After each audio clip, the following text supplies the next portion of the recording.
डंडा चलाने लगा और कहा कि सब भाजपा को वोट, और नहीं तो जिसको मर्जी है देना है दो वोट भाजपा को। उसके बाद भी विरोध में वोट पड़े, तो वो विरोध के वोट तो कम से कम टीएमसी में आने चाहिए, जो सत्तारूढ़ पार्टी थी कल तक। आपको क्यों नहीं आई वो वोट? वो वोट क्यों चला गया कम्युनिस्टों को? वो क्यों चला गया एक इंडिपेंडेंट, एक मौलवी उम्मीदवार? क्यों चला गया मुस्लिम उम्मीदवार? इस पर कभी गहन अध्ययन करेंगे श्रीमान? नहीं करेंगे। काकोली घोष दास्तिकार यही कह रही है। तो आपके पोस्ट का कोई मतलब नहीं है। आपके 2 कौड़ी का पोस्ट, 2 कौड़ी का जो ये आर्गुमेंट है, अपने पास रखिए। इसका कोई टेकर नहीं है, कोई खरीदार नहीं है, आपके सलाह का कोई लेने वाला नहीं है। अब दूसरी बड़ी कहानी हो रही है मित्रों, कोलकाता में कुछ वीडियो वायरल हो रहे हैं। पुलिस एक्शन इस कदर से हो रहा है जिसकी कोई इंतहा नहीं है। पुलिस को कह दिया गया है, गुंडे बदमाश को आप जो खिदमत कर रहे हैं उनकी, वो जैसे कहते हैं ना कि justice has to be seen, not only delivered, justice has to be seen, होता हुआ दिखना चाहिए। तो गुंडे को पुलिस का खौफ हो गया है, ये दिखना चाहिए। तो कोलकाता की सड़कों पर एक आकाश सिंह नाम के, कहते हैं बाहुबली थे, जिन्होंने पुलिस पर कभी गोलियां चलाई थी। उनकी तस्वीर वायरल हो गई है। ऑलमोस्ट अधनंगा बदन, सिर्फ एक कच्छा और बनियान में उनको पुलिस अपने आगे आगे आगे वो चल रहे हैं और पीछे पीछे पुलिस चल रही है। पूरे कोलकाता शहर में घुमाया गया श्रीमान आकाश सिंह को। और बड़े बड़े डॉन की अभी मैं कहानी कुछ देर के बाद, अभी कल बताऊंगा एक बड़े डॉन की कहानी। लेकिन इस तरह से पुलिस संदेश दे रही है टीएमसी के गुंडों को कि न सिर्फ आपका इलाज कानूनी रूप से होगा, बल्कि जनता के बीच में ये संदेश भी हम देंगे कि नहीं, अब कानून का राज है और पुलिस अपने कर्तव्य पथ पर आगे बढ़ रही है। पुलिस को अब रॉटन व्यवस्था में नहीं जीना है। जंग लगी हुई व्यवस्था को पुलिस ने साफ कर दिया है और पुलिस सड़कों पर अब इसका प्रदर्शन खुलेआम कर रही है। शुभेंदु अधिकारी ने कहा है कि किसी भी सूरत में जनता को सुरक्षा की गारंटी जो हमने दी है उसे बरकरार करनी है, उसे लागू करना है। पुलिस अपना काम कर रही है। इस बीच एक बड़ी खबर आ गई मित्रों, लिप्स एंड बाउंड्स कंपनी का नाम है। 5-10 दिन पहले भी खबर में आई थी, आपने देखा होगा।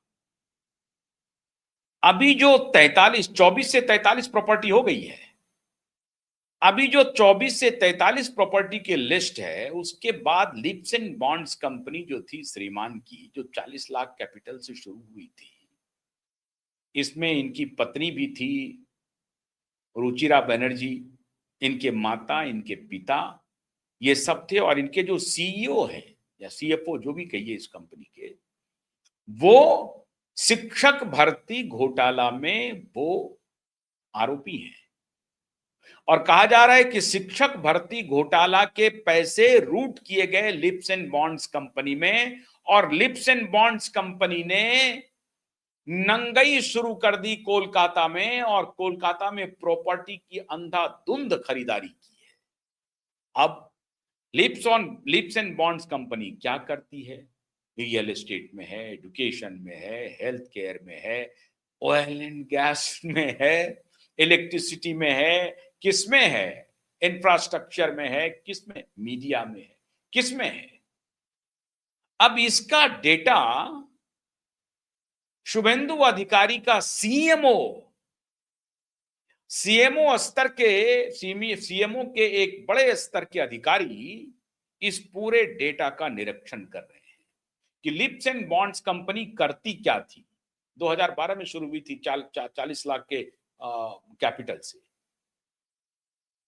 तो ये कंपनी करती क्या थी और इस कंपनी का आज के दिन में नेटवर्थ क्या है, क्या ये सारी संपत्ति कंपनी के नाम है और कंपनी के जो डायरेक्टर हैं वो इस संपत्ति को ओन करते हैं? अब ये सारा डेटा चीफ मिनिस्टर कार्यालय के जो बड़े अधिकारी हैं, नाम सामने नहीं आ रहा है, लेकिन उनके पास ये सारे डिटेल पहुंच गए हैं कि लिप्स एंड बॉन्ड्स कंपनी का कहां कहां तार है। क्या दुबई में भी है, क्या सिंगापुर में भी है, या लंदन में भी है, या सिर्फ ये पश्चिम बंगाल में ऑपरेट कर रही है लिप्स एंड बॉन्ड्स कंपनी? और अगर कर रही है ऑपरेशन तो इनके इनकम का स्रोत क्या है, किस क्षेत्र में ये काम कर रही है? अच्छी बात है, सबको जानने का अधिकार है। लिप्स एंड बॉन्ड्स कंपनी आप बनाए हैं, बहुत अच्छी बात है। लिप्स एंड बॉन्ड्स जंप करता चला गया क्या? ऐसा हुआ है क्या?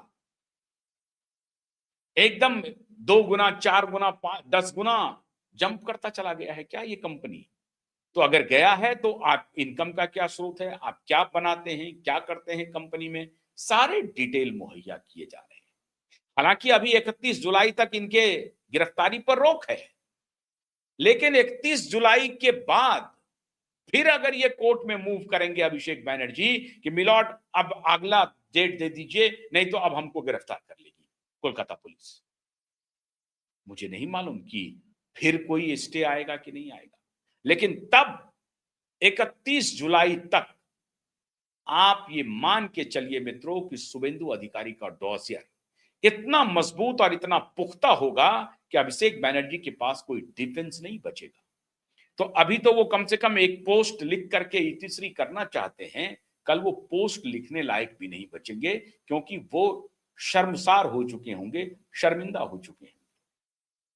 ममता बनर्जी तो अभी भी हालांकि फेसबुक पर आकर के, अपने सोशल मीडिया पर आकर के अपने कार्यकर्ताओं को आंदोलित करने की कोशिश कर रही हैं, लेकिन काकोली घोष दस्तिकार तो खुलेआम बगावत पर है।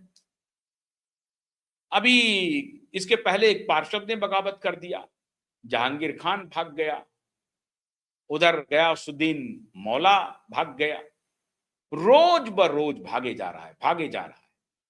पार्टी टूट के कगार पर है। बस आप समझ लीजिए कि मोदी का इशारा नहीं मिल रहा है कि 2/3 आप लेके आ जाओ, आ जाओ, आने के लिए तैयार। उसके 2 कारण हैं। ममता बनर्जी का कोई आइडियोलॉजिकल बेस पश्चिम बंगाल में नहीं है। वो राइट विंगर हैं, लेफ्ट विंगर हैं, सेंट्रिस्ट हैं, सेकुलर हैं, क्या हैं, अपने को मोटे तौर पर सेकुलर मानती हैं वो, लेकिन उनका सेकुलर अपीजमेंट जैसा सेकुलर है। अब इसके लिए वो ब्रांडेड हो चुकी है। अब उनकी हालत खराब है मित्रों। एक कार्यक्रम तो मुझे डिटेल में करना पड़ेगा। बंगाल में 2 गाने बड़े मशहूर हो रहे हैं। एक तो मां काली की वंदना है और दूसरा भजन बजरंगबली का आया है, और उसमें कहा जा रहा है कि बंगाल के आकाश में राम ध्वज फहरा रहा है। गंगा और सतलुज में एक ही रकम रक्त बह रहा है। मतलब एक जैसी, अब वो जलधारा समझ लीजिए या खून बह लीजिए, गंगा और सरयू में एक जैसा भगवा रंग बह रहा है, और बंगाल का आकाश भगवा हो गया है। बड़े दिनों बाद बंगाल में, 50 वर्ष के बाद बंगाल में रामधुन और काली की वंदना हर चौक चौराहे पर, हर घर में जोर जोर से हो रही है। इस दौर का आनंद लीजिए, खुशियां मनाइए, इसमें कोई शक नहीं है, ये अतिशयोक्ति नहीं है। बंगाल वाकई में 4 मई 2026 को आजाद हुआ है। बाकी सारी गलतियों पर चर्चा होती रहेगी सरकार की, क्या हो रहा है, नहीं हो रहा है, मोदी, मेलोडी, मेलोनी, सब चर्चा चलते रहेगी, कॉकरेच वॉकरेच सब चलेगा। लेकिन जो बृहत्तर परिदृश्य है वो ये है कि बंगाल वाकई में 4 मई 2026 को पूर्णतः आजाद हुआ है। बहुत बहुत शुक्रिया। नमस्कार।